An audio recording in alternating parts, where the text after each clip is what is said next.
नदी का जीवन। एक लड़के ने एक बहुत धनी आदमी को देखकर धनवान बनने का निश्चय कर लिया। कई दिन तक वह कमाई में लगा रहा और कुछ पैसे भी कमा लिए। इसी बीच उसकी भेंट एक विद्वान से हुई। अब उसने विद्वान बनने का निश्चय किया और दूसरे ही दिन से कमाई धमाई छोड़कर पढ़ने में लग गया। अभी अक्षर अभ्यास ही सीख पाया था कि उसकी भेंट एक संगीतज्ञ से हुई।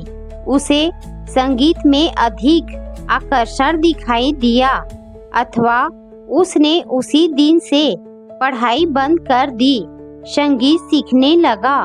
काफी उम्र बीत गई, न वह धनी हो सका, न विद्वान, न संगीत सीख पाया, न नेता बन सका। तब उसे बड़ा दुख हुआ। एक दिन उसकी एक महात्मा से भेंट हुई। उसने अपने दुख का कारण पूछा। महात्मा जी मुस्कुरा कर बोले, बेटा, दुनिया बड़ी चिकनी है। जहाँ जाओगे कोई न कोई आकर्षण दिखाई देगा। एक निश्चय कर लो और फिर जीते जी उसी पर अमल करते रहो तो तुम्हारी उन्नति अवश्य हो जाएगी। बार बार रुचि बदलते रहने से कोई भी उन्नति ना कर पाओगे। युवक समझ गया और अपना एक उद्देश्य निश्चित कर उसी पर अभ्यास करने लगा। एक जल पूरित नदी कल कल करती हुई आनंद और उल्लास के साथ बही जा रही थी। उसके किनारे बड़े बड़े सुंदर नगर और उपनगर बसे हुए थे। इस सभी नगरों के निवासी विविध प्रकार से उसके जल का उपयोग करके अपने दैनिक जीवन को सफल बनाते रहते थे।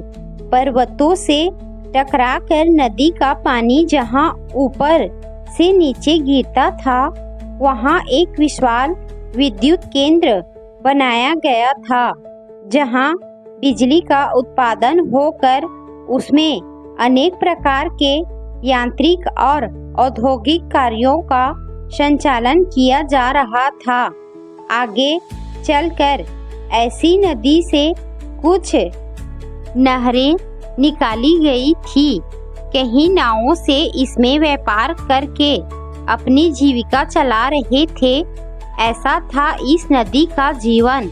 आदि से अनंत तक अपने अंग प्रत्यंग से औरों का भला करती हुई जब इस प्रकार वेग से समुद्राभिमुख बही चली जा रही थी, तब एक ठहरी हुई जोहड़ ने, जिसका पानी प्रवाहहीन होने के कारण दुर्गंध युक्त हो गया था, इस नदी से कहा, बहन बताओ, अपने इस दिन रात के बहते हुए जीवन में आखिर तुम्हें किस बात का अनुभव होता है?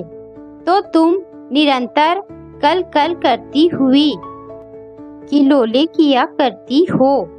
मुझे क्यों नहीं देखती, जो एक जगह ठहर कर अपने जीवन को प्रगति और प्रवाह से दूर करके स्थिर होकर यहाँ पड़ी पड़ी आराम के साथ अपने दिन गुजार रही हूँ।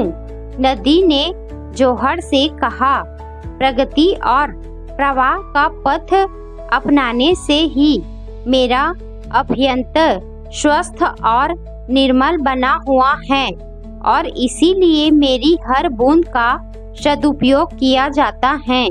प्रगति और प्रवाहहीन होने के कारण ही तुम गंदगी का आगार बनी हुई हो और औरों के उपयोग में न आने वाले तुम्हारे जीवन का इस दुनिया में अधिक अस्तित्व नहीं है।